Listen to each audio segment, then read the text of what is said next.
The autumn rain pelted against the tall windows of Kensington Palace as Catherine, Princess of Wales, carefully placed the Cambridge Lover's Knot tiara back into its velvet-lined case. The diamonds caught the lamplight one last time before disappearing into darkness as she closed the lid. She had worn the precious piece to the state dinner just hours before, and now the weight of more than just jewels pressed down upon her shoulders. Catherine had always understood that being part of the royal family meant sharing traditions, heirlooms, and responsibilities. The tiara she had just removed was one of Princess Diana's favorites, and wearing it always made her feel connected to William's mother in a way that brought both comfort and responsibility. Diana's memory lived on through these precious pieces, and Catherine treasured every opportunity to honor that legacy. The soft knock on her private dressing room door interrupted her thoughts. "Come in," she called, expecting to see William or perhaps one of her ladies-in-waiting. Instead, Camilla, the queen consort, stepped into the room with a purposeful stride that immediately put Catherine on alert.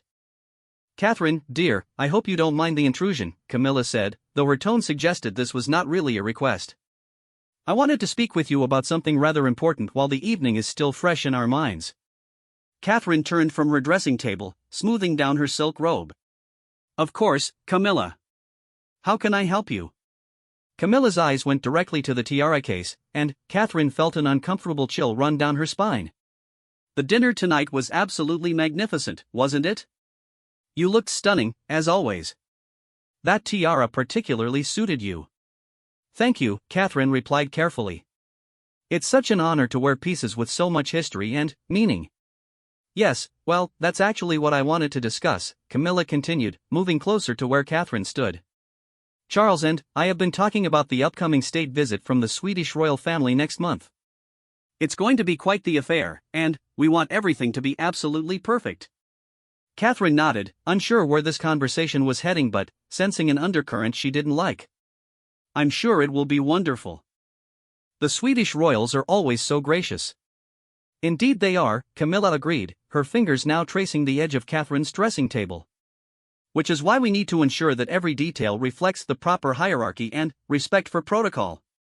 The queen consort should, naturally, wear the most significant pieces for such occasions." The words hung in the air like a challenge. Catherine felt her stomach tighten as she began to understand what Camilla was suggesting. "I'm not sure I follow," she said, though she was beginning to fear that she understood perfectly. Camilla's smile was thin and calculated. "The Cambridge Lover's Knot tiara, Catherine. It would be more appropriate for me to wear it to the Swedish state dinner. After all, I am the queen consort now, and such significant pieces should reflect the current hierarchy of the royal family." Catherine felt as though the air had been knocked out of her lungs. The tiara wasn't just jewelry to her, it was a connection to Diana, a piece of history that William had specifically wanted her to wear. More than that, it had been part of their wedding day preparations, part of their most precious memories, and a symbol of her place in the family that she had earned through years of dedication and service. "Camilla, that tiara has special significance," Catherine began, trying to keep her voice steady despite the anger beginning to build inside her chest. "William and it's been part of our family traditions. It was his mother's favorite."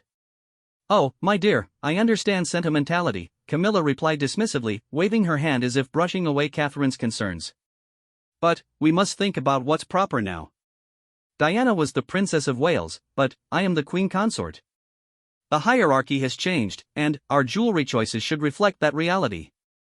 Catherine's hands clenched into fists at her sides. How dare Camilla speak about Diana so casually, as if her memory and legacy were simply inconveniences to be swept aside for political convenience? The audacity of demanding William's mother's favorite tiara while dismissing the emotional significance made Catherine's blood boil.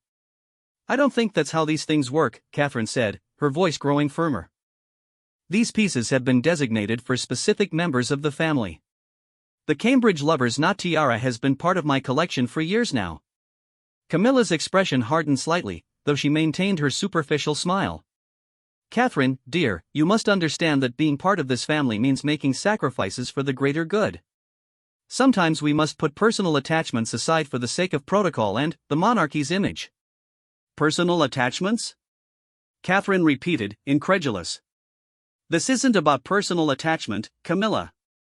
This is about respect for family traditions and the wishes of previous generations. Diana wore that tiara with pride, and William wanted me to continue that legacy. William is not the king, Camilla reminded her sharply. Charles is, and, as his wife, I have certain privileges and responsibilities that supersede sentimental considerations. Catherine felt her composure beginning to crack. Years of training in royal protocol, years of biting her tongue and maintaining dignity in difficult situations, were being tested like never before. She had faced plenty of challenges in her role as Princess of Wales, but nothing had prepared her for this level of calculated cruelty from someone within her own family. I cannot believe you're asking me to give up something so meaningful, Catherine said, her voice trembling with barely contained emotion. That tiara represents more than just rank or hierarchy. It represents love, memory, and continuity. Diana would be heartbroken to know her favorite piece was being used as a tool for power games. Camilla's mask slipped further, revealing the steel underneath. Diana is gone, Catherine. This family has moved on, and it's time you accepted the new reality. I am the queen consort, and I will wear the appropriate pieces for state occasions. It's not a request. The casual dismissal of Diana's memory was the final straw. Catherine felt tears of rage burning behind her eyes, but she refused to let them fall in front of Camilla. Instead, she straightened her shoulders and looked directly into the older woman's eyes with an intensity that made Camilla take a small step backward. No, Catherine said quietly but with absolute certainty. I will not hand over that tiara. Not now, not ever. It was entrusted to me, and I will honor that trust. Camilla's face flushed with anger at being denied so directly. You're making a mistake, Catherine. This family operates on respect for hierarchy and tradition. If you cannot understand your place in that hierarchy, perhaps you need to reconsider whether you truly belong here. The threat was clear, and Catherine felt her heart racing with a mixture of fear and fury. Was Camilla actually suggesting that her marriage, her children's future, her entire life could be threatened over a tiara? The absurdity and cruelty of it left Catherine speechless for a moment. Are you threatening me? Catherine asked, her voice dangerously low. I'm simply explaining reality, Camilla replied coolly. Actions have consequences, and defiance has costs. Think carefully about what's more important to you, a piece of jewelry or your position in this family. Catherine stared at Camilla for a long moment, seeing clearly for perhaps the first time the calculating politician beneath the grandmother facade. This wasn't about protocol or hierarchy, it was about power and control. Camilla was testing her, seeing how far she could push William's wife, how much of Diana's legacy she could erase or claim for herself. Get out of my room, Catherine said quietly but with unmistakable authority. Get out now. Camilla's eyebrows rose in surprise.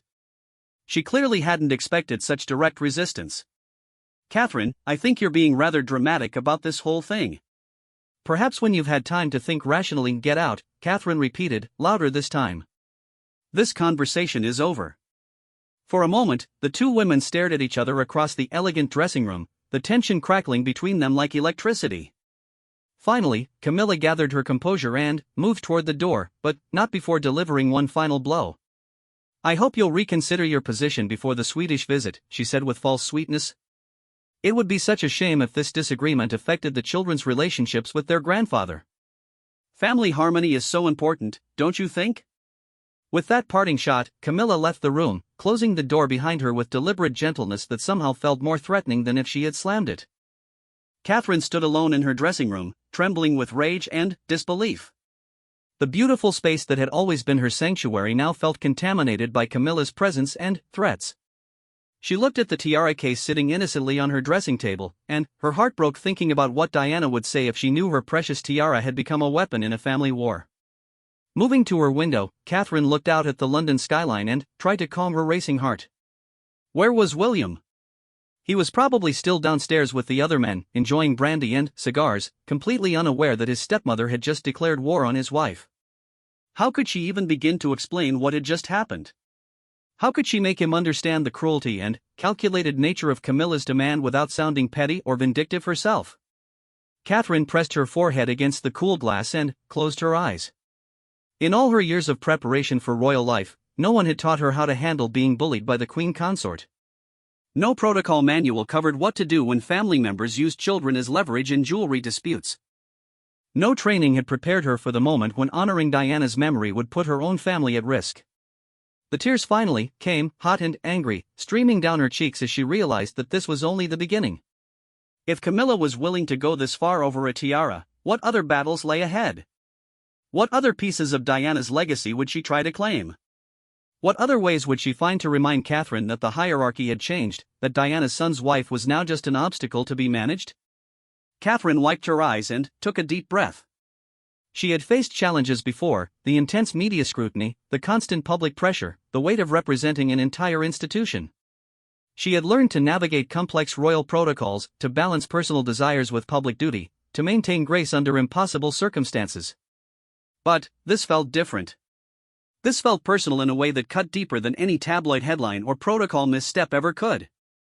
As she heard footsteps in the hallway outside, Catherine quickly composed herself. Whether it was William returning or a staff member, she needed to appear calm and collected. But, inside, her mind was racing with plans and possibilities. She would not surrender Diana's tiara without a fight, but she also couldn't risk her children's relationship with their grandfather or create a scandal that would damage the monarchy. The door opened, and William stepped inside, his face immediately showing concern at her expression despite her attempts to hide her distress. "Catherine? What's wrong? You look as though you've seen a ghost." She turned from the window to face her husband, the man who had given her this life of privilege and responsibility, the man who trusted her to honor his mother's memory, the man who now needed to know that his family was under attack from within. "William," she said softly, "we need to talk." William's expression shifted from concern to alarm as he saw the distress his wife was trying so hard to conceal. He quickly closed the door behind him and moved to where Catherine stood by the window, his hands automatically reaching for her shoulders in the protective gesture that had become second nature over their years together. "What's happened?" he asked gently but urgently. "You're shaking." Catherine looked into his blue eyes, so much like his mother's, and felt her carefully constructed composure begin to crumble again. How could she explain what had just transpired without sounding like she was creating drama over something that others might consider trivial? How could she make him understand that this wasn't really about jewelry at all, but about respect, memory, and the very foundation of their family's values? "Camilla was just here," she began, her voice still unsteady despite her efforts to remain calm. "She wants me to give her the Cambridge Lovers' Knot tiara for the Swedish state dinner next month." William's face went very still, and Catherine could see him processing not just her words but the way she was saying them, the tension in her body, the traces of tears she hadn't quite managed to hide. "She asked you to give her my mother's tiara?" "She didn't ask, William. She demanded it. She said it was more appropriate for the queen consort to wear the most significant pieces, and that I needed to understand the hierarchy." Catherine's voice grew stronger as she continued, the indignation flooding back. "She dismissed everything that tiara means to us, to your mother's memory, as if it were just sentimentality getting in the way of protocol." William's hands dropped from her shoulders, and she watched his expression transform from concern to something much darker. The Prince of Wales had inherited many things from his mother: her compassion, her dedication to service, her ability to connect with people from all walks of life. But he had also inherited her fierce protectiveness when it came to family, and Catherine could see that protective instinct awakening now. "Tell me exactly what she said," William requested, his voice taking on the controlled tone he used when he was fighting to contain powerful emotions. "Every word you can remember." Catherine took a deep breath and recounted the entire conversation, watching William's face grow progressively more thunderous with each detail. When she reached the part about Camilla's threats regarding the children's relationship with Charles, William turned abruptly away from her and began pacing across the room. "She threatened our children's relationship with their grandfather over a tiara?" he asked incredulously. "She actually used George, Charlotte, and Louis as leverage?" "She said family harmony was important and implied that my defiance could affect their relationships," Catherine confirmed. "William, it wasn't really about the tiara at all. It was about power, about making sure I know my place in her version of the royal hierarchy." William stopped pacing and turned to face her, his blue eyes blazing with an anger Catherine had rarely seen in their years together. "My place? Your place? Catherine, you are the Princess of Wales. You are my wife and the mother of the future king. You have earned your position through years of dedicated service and unwavering commitment to this country and this family. No one has the right to make you feel otherwise." The vehemence in his voice both comforted and worried Catherine. She had needed him to understand, needed him to share her outrage, but she also knew that his anger could have far-reaching consequences for the entire royal family. "What are we going to do?" she asked softly. William resumed his pacing, running his hands through his hair in a gesture Catherine recognized as a sign that he was thinking furiously. "What we're going to do is make it very clear that this behavior is unacceptable. That tiara was my mother's favorite. She wore it with pride and joy, and she would have wanted you to continue wearing it. More importantly, you have worn it with grace and dignity, honoring both her memory and the traditions of this family. But, William, if we fight this too hard, what if it does affect the children's relationship with your father? What if Camilla finds other ways to make our lives difficult? She's the queen consort now, she has influence and power that she clearly isn't afraid to use."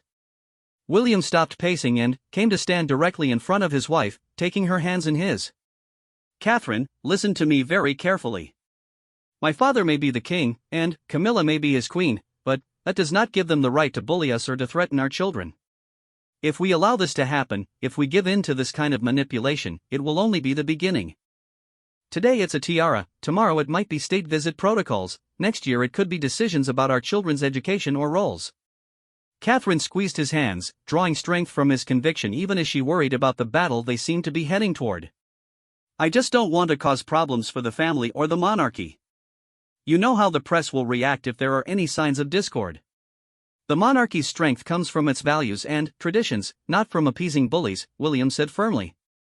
"My mother understood that, and it's a lesson I learned well. We will not dishonor her memory by allowing someone to use her possessions as tools for petty power games." As they stood together in the soft lamplight of Catherine's dressing room, both of them lost in thought about the implications of the evening's events, another knock came at the door. This time, it was softer and accompanied by a familiar voice. "Papa? Mama? Are you in there?" Catherine and William exchanged glances. It was Charlotte, their daughter, who should have been asleep hours ago but had clearly escaped from her nanny once again. William moved to open the door, and their 7-year-old daughter appeared in the doorway wearing her favorite pink pajamas and a concerned expression. "Why are you both still awake?" Charlotte asked with the directness that made her so much like her grandmother Diana. "I heard voices, and Mama sounded upset." Catherine's heart clenched as she realized that even their attempts to keep family conflicts private were failing. Charlotte was perceptive beyond her years, and the idea that their daughter was picking up on adult tensions made the entire situation feel even more serious. "Come here, sweetheart," Catherine called, opening her arms to her daughter. Charlotte ran to her and climbed onto her lap, immediately wrapping her small arms around her mother's neck in a fierce hug. "Did someone make you sad, Mama?" Charlotte whispered into Catherine's ear. William came to sit beside them on the small settee, placing a gentle hand on his daughter's back. "Sometimes grown-ups have disagreements, Princess, but that doesn't mean anything bad will happen to our family." Charlotte pulled back to look at both her parents with serious eyes. "Was it about Grandpa Charles? Because he seemed different at dinner tonight." "Not mean, just worried about something." Catherine and William exchanged another look over their daughter's head. If Charlotte had noticed tension at the dinner, how many other people had picked up on undercurrents in the family? The royal family lived under constant scrutiny, and any signs of discord could quickly become public scandals. "No, sweetheart, it wasn't about Grandpa Charles," Catherine said carefully. "Just some grown-up things that Mama and Papa need to work out." "Is it about the pretty crown you wore tonight?"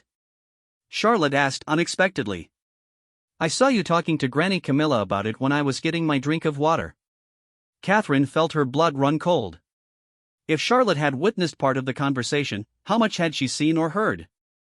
The innocent question revealed that their daughter had been exposed to at least some of the conflict, which made Catherine feel sick to her stomach. "You saw Mama and Granny Camilla talking?" William asked gently, though Catherine could hear the underlying tension in his voice. "Just a little bit. Granny Camilla looked like she wanted something, and Mama looked like she didn't want to give it to her. Like when Louis wants my toys," Charlotte explained with the simple honesty of childhood.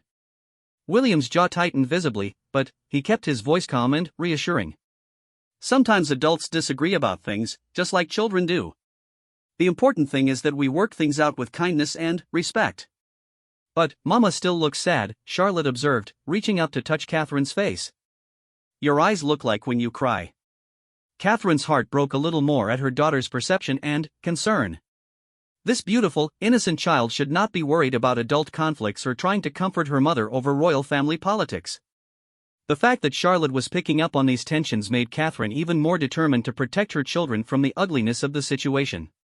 "Mama is just tired, sweetheart," Catherine said, forcing a smile. "It's been a long evening, and sometimes grown-ups need extra hugs when they're tired."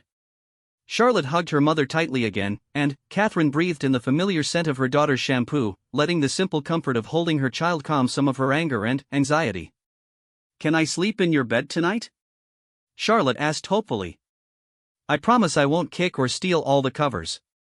William chuckled despite the tension of the evening. "I think that's a wonderful idea. Why don't you go get your special blanket while Mama and I finish talking?" Charlotte scrambled down from Catherine's lap and ran toward the door, then paused and turned back. "Papa? Will you make sure no one takes Mama's pretty crown?" It made her look like a real princess tonight. The innocent question hit William like a physical blow. His daughter, without understanding the adult complexities involved, had identified exactly what was at stake, not just a tiara, but Catherine's dignity and position as a real princess in the family hierarchy. "Yes, princess," William said solemnly. "I will make sure no one takes anything that belongs to Mama." After Charlotte left to retrieve her blanket, William and Catherine sat in silence for a moment, both processing how their daughter's brief presence had added new dimensions to their situation.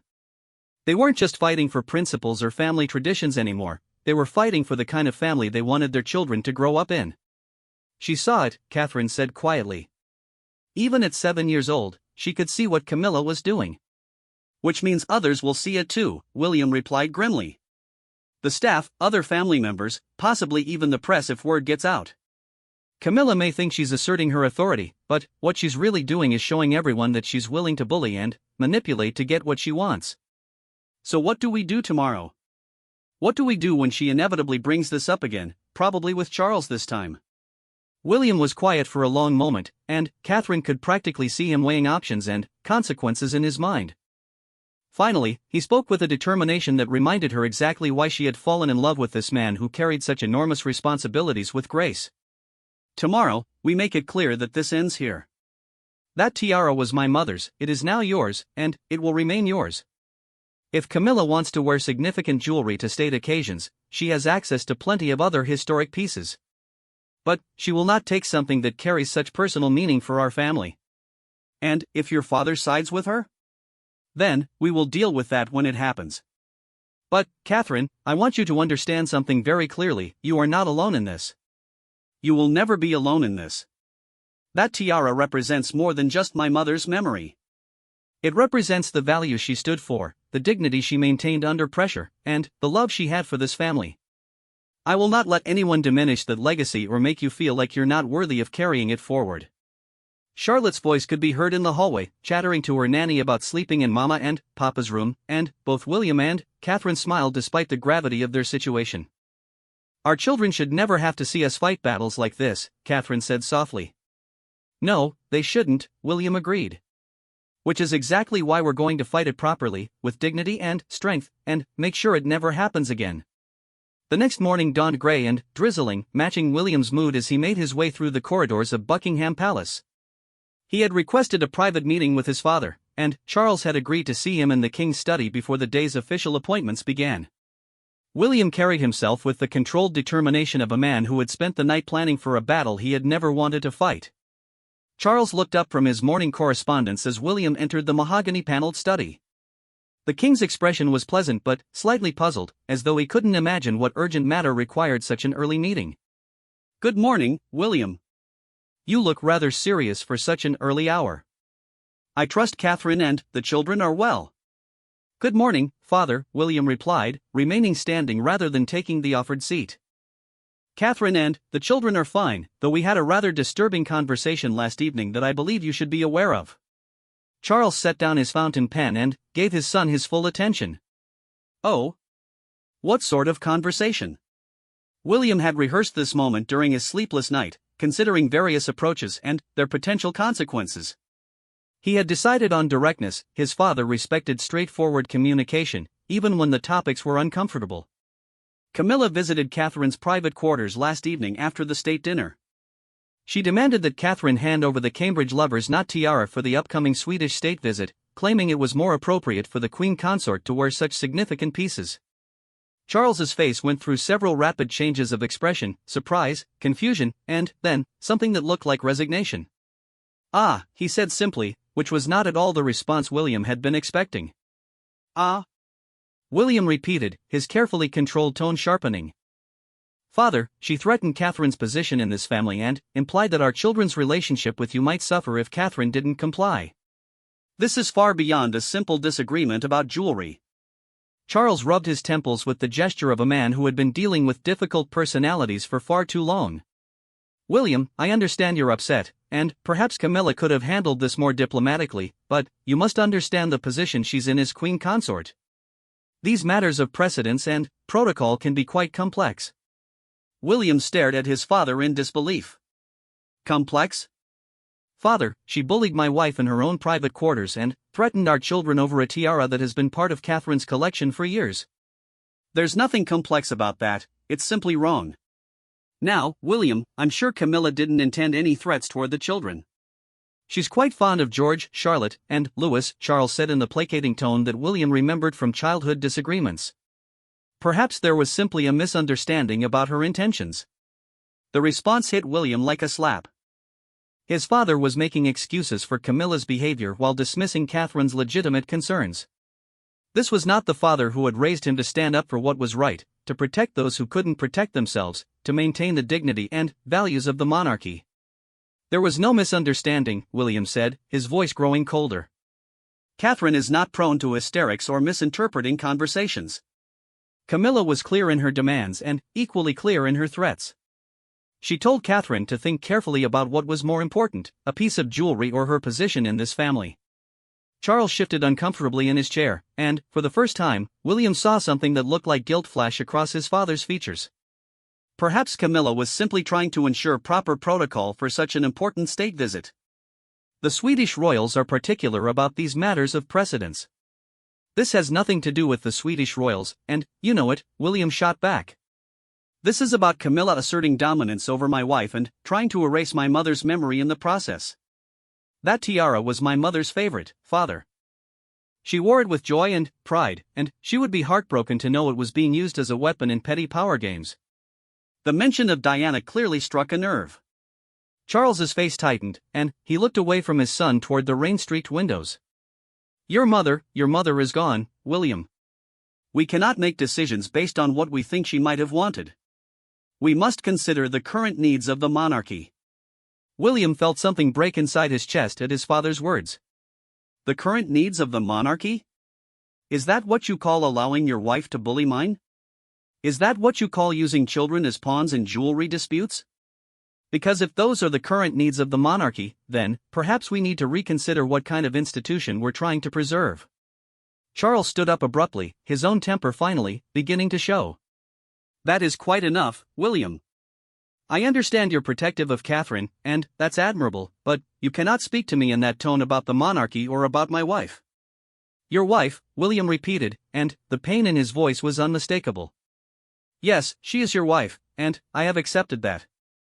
I have been respectful and welcoming, despite everything. But she is not my mother, Father, and she has no right to claim my mother's legacy or to threaten my family in pursuit of her own agenda." The two men faced each other across the elegant study, king and heir, father and son, with years of complicated history and competing loyalties stretching between them. William could see the conflict in his father's eyes, the desire to support his son warring with the need to protect his wife and maintain peace in his marriage. "What exactly are you asking of me, William?" Charles asked finally, his voice sounding older and more tired than it had moments before. "I'm asking you to speak to your wife and make it clear that her behavior toward Catherine is unacceptable. I'm asking you to confirm that the Cambridge lover's knot tiara remains part of Catherine's collection, as it has been for years. And I'm asking you to ensure that our children are never again used as leverage in adult disagreements." Charles was quiet for a long moment, and William held his breath, hoping to see some sign that his father understood the gravity of the situation and was prepared to do the right thing. "The tiara question is complicated," Charles said finally. "There are many historic pieces, and decisions about who wears what must consider the overall image of the monarchy at important events. William's heart sank as he realized his father was not going to take a strong stand. "Father, this isn't about the overall image of the monarchy. This is about basic respect and decency within our family. If you cannot see that, then we have a much bigger problem than I realized." Before Charles could respond, there was a soft knock at the study door. "Come," Charles called, and his private secretary appeared with an apologetic expression. "Your Majesty, I'm terribly sorry to interrupt, but you have the Commonwealth Minister's briefing in 10 minutes, and they're quite insistent about reviewing the agenda beforehand." Charles nodded dismissively, clearly grateful for the interruption. "Of course. William, we'll have to continue this conversation another time. I have obligations to attend to." William stared at his father in amazement. "Obligations? Father, your son is telling you that his wife was threatened and bullied in her own home, and you're worried about a briefing schedule?"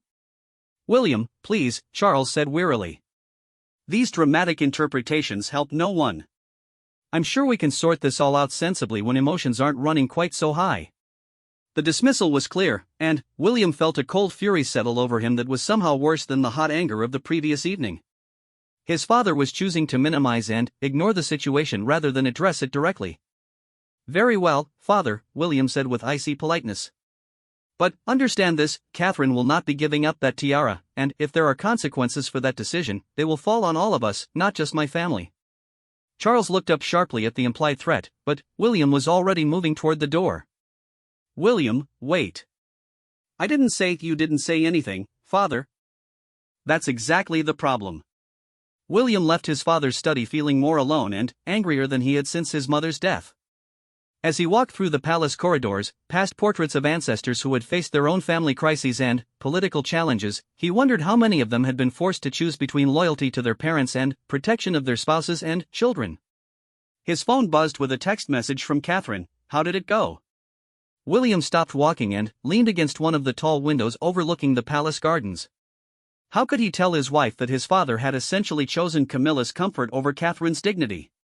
How could he explain that the King of England was apparently willing to sacrifice family harmony to avoid confronting his wife's problematic behavior? Instead of answering the text immediately, William called his private secretary and requested a meeting with the palace's senior staff, the people who actually managed royal protocol and jewelry collections. If his father wouldn't provide clarity on this issue, William would seek it elsewhere. As he waited for his secretary to arrange the meetings, William's thoughts turned to his children. George would one day inherit all of this, the crown, the responsibilities, and, apparently, the family dysfunction that came with it. What kind of monarchy would they be passing on to the next generation if they couldn't even handle basic issues of respect and fairness among themselves? His phone rang, interrupting his dark thoughts. It was Catherine, and he could hear the anxiety in her voice even before she spoke. "William? I just had the most extraordinary conversation with your father's equerry.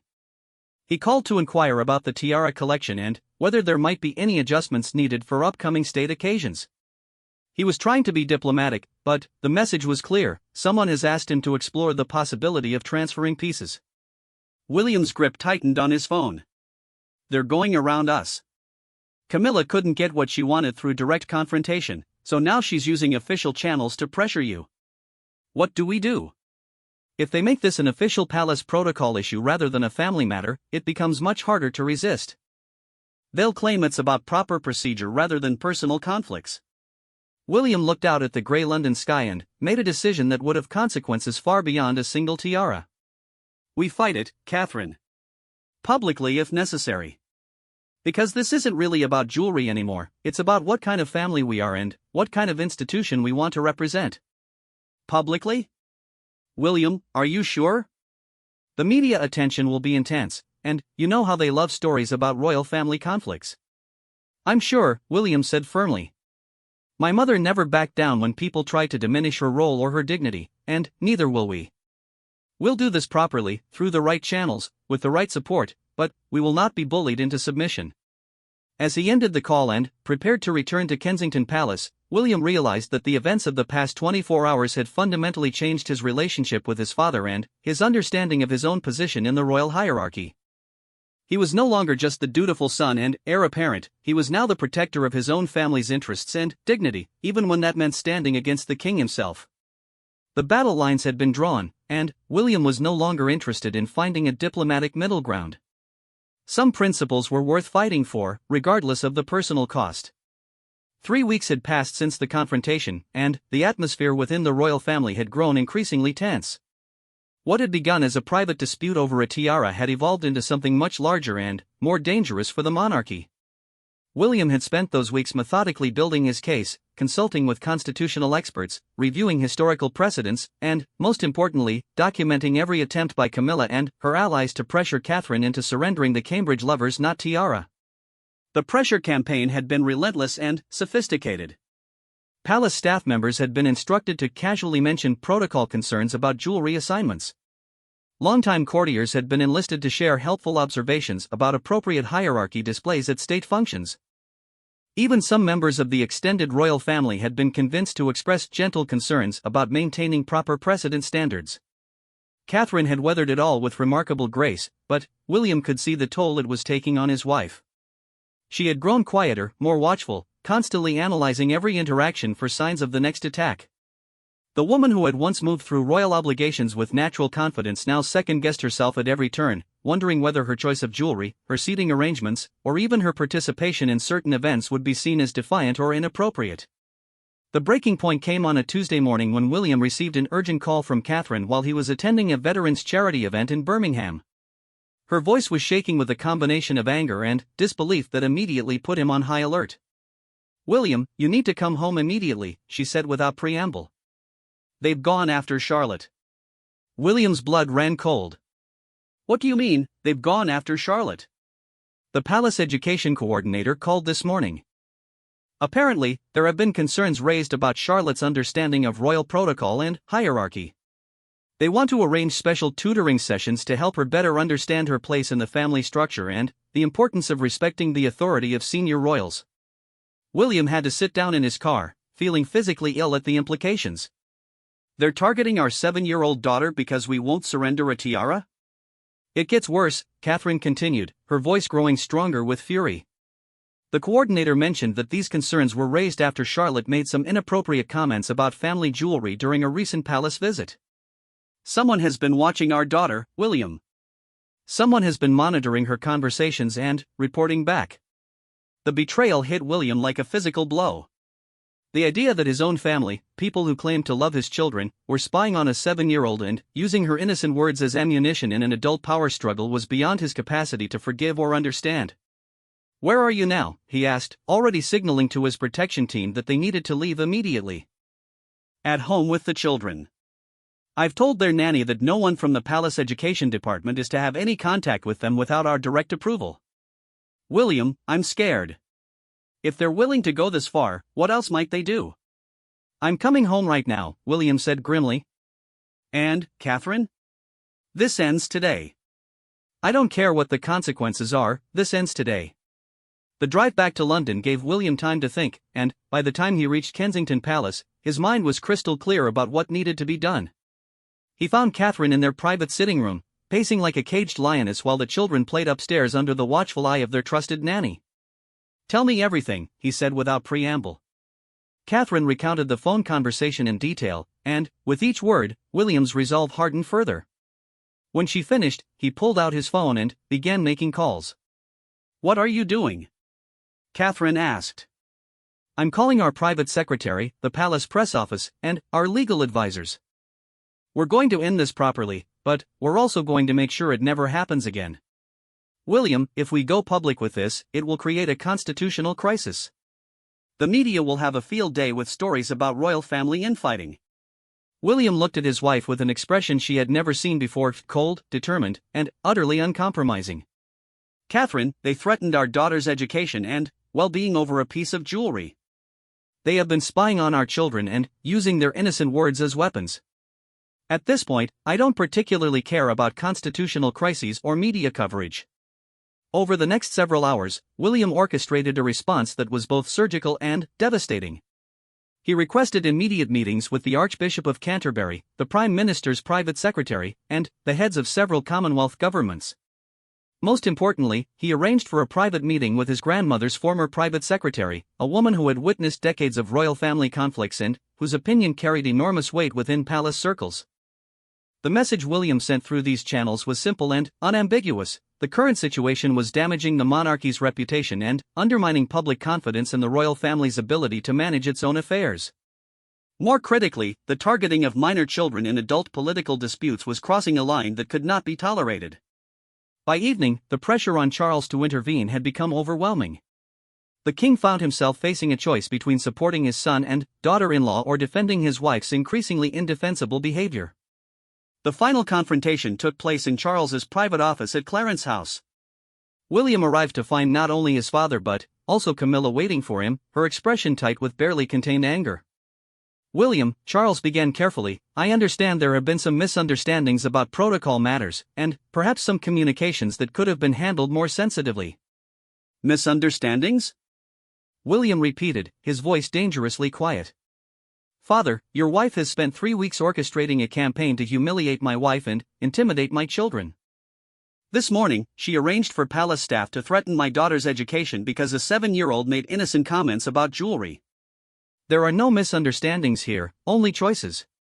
Camilla finally spoke, her voice sharp with defensive anger. "I have done nothing inappropriate. I simply wanted to ensure proper protocol for state occasions, and I asked for reasonable adjustments to jewelry assignments." If Catherine chose to interpret that as some sort of attack, "Stop," William said, the single word carrying such authority that Camilla actually took a step backward. "Do not speak my wife's name. Do not pretend this was about protocol. And do not ever again involve my children in your political games." The room fell silent, and William could see his father wrestling with the impossible position he had allowed himself to be placed in. Finally, Charles spoke with the weariness of a man who had been forced to confront uncomfortable truths about his wife's behavior. "What do you want, William?" "I want a formal statement from the palace confirming that the Cambridge Lovers' Knot tiara remains part of Catherine's jewelry collection, with no restrictions on when or how she chooses to wear it. I want written assurance that no member of our staff will be instructed to pressure or monitor our family regarding any personal matters. And I want an immediate end to any attempts to involve our children in adult disagreements." "And if we agree to these terms?" Charles asked. "Then, this matter ends here and remains private," William replied. "But if there are any future attempts to target my wife or children, I will not hesitate to make this entire situation public, regardless of the consequences for the monarchy." Camilla's face had grown progressively redder during this exchange. "You cannot threaten the king. You cannot make demands about palace protocol." "I am the queen consort, you are my father's wife," William interrupted coldly. "Nothing more, nothing less. You have no authority over my family, no claim to my mother's legacy, and no right to use children as pawns in your personal ambitions." The words hung in the air like a declaration of war. Camilla looked at Charles, clearly expecting him to defend her, but the king remained silent, his face a mask of conflicted emotions. "Father," William said more gently, "I have always respected your choice to marry Camilla. I have welcomed her into our family and supported her role as queen consort. But I will not allow her to destroy the bonds of trust and affection that should exist between us. The choice is yours." Charles looked between his son and his wife, and William could see the moment when his father finally understood that he could no longer avoid making a difficult decision. The silence stretched on until it became almost unbearable. "The tiara will remain with Catherine," Charles said finally. "There will be no further discussions about jewelry reassignments, and no staff members will be involved in any personal family matters without explicit approval from the principals involved." Camilla's gasp of outrage was audible. "Charles, you cannot be serious." "I am your wife and William is my son," Charles replied with finality. "This matter is closed." William nodded once, crisply. "Thank you, Father. I hope we can put this behind us and focus on our shared commitment to serving the country and the Commonwealth." As William left Clarence House that evening, he reflected on how much had changed in just 3 weeks. The naive belief that family ties would automatically protect his wife and children from political manipulation had been shattered. He had learned that even within the royal family, power respected only strength and determination. Catherine was waiting for him when he arrived home, and the relief in her eyes when he recounted the conversation was palpable. But William also saw something else there, a new wariness, a recognition that their position in the family hierarchy would always require active defense. "It's over?" she asked softly. "This particular battle is over," William replied carefully. But, Catherine, I think we both understand now that we can never again assume that family loyalty will protect us from political ambition. That night, as they sat together watching their children play in the garden, both William and Catherine found themselves looking at their royal life with new eyes. The fairy tale of seamlessly joining a loving family had been replaced by the more complex reality of navigating relationships where love, duty, and power intersected in sometimes painful ways. The Cambridge lover's knot tiara remained in its case in Catherine's dressing room, its diamonds catching the light whenever she opened the velvet box. But, now it represented more than just Diana's memory or royal tradition, it had become a symbol of their family's determination to maintain their dignity and protect their children, regardless of the cost. As for Camilla, the queen consort learned that her position carried influence and respect, but not the unlimited power she had assumed. The monarchy's strength, as William had reminded his father, came from its values and traditions, not from the ability to bully and manipulate those who seemed vulnerable. The royal family moved forward, presenting a united front to the public while privately nursing the wounds that would take years to heal. But William and Catherine had emerged from the crisis stronger and more united, having learned that sometimes the greatest threats come from within, and that protecting what matters most requires courage that goes far beyond what any protocol manual could teach.